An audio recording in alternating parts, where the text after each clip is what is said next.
কলমি শাক এর উপকারিতা ও অপকারিতা।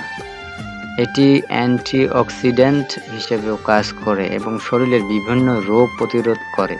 এছাড়া পর্যাপ্ত পরিমাণে আয়রন থাকার কারণে এই শাক অ্যানিমিয়া রোগীদের জন্য দারুণ কাজ করে। নিয়মিত কলমি শাক খেলে হজম শক্তি বৃদ্ধি পায় এবং কোষ্ঠকাঠিন্য দূর করে।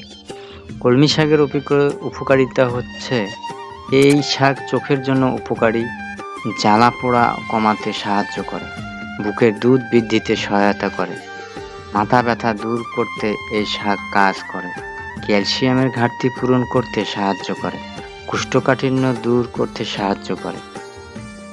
কলমি শাকের অপকারিতা। অতিরিক্ত শাক খেলে ডায়রিয়া হওয়ার সম্ভাবনা থাকে। যাদের পরিপাকতন্ত্র সমস্যা তারা ডাক্তারের পরামর্শ ছাড়া এই শাক খাওয়া উচিত নয়। কলমি শাকের অপকারিতা। অতিরিক্ত শাক খেলে ডায়রিয়া হওয়ার সম্ভাবনা থাকে।